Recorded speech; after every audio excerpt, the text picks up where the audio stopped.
अरे पहले यहाँ आवा जल्दी। का हुआ?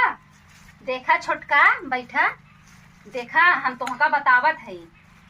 आजकल के जवन रान पड़ोसन के देवरान ओनान रहती ना, एक दूसरे के चढ़ावे पे फोर करावे में लगी रहती। वो तो हमरे देवरानी जेठानी में फोर हो जाए। हम ही चाहिए था कि हमारे देवरानी जेठानी में फोर नहीं होनी चाहिए। ऐसे कैसे हुए?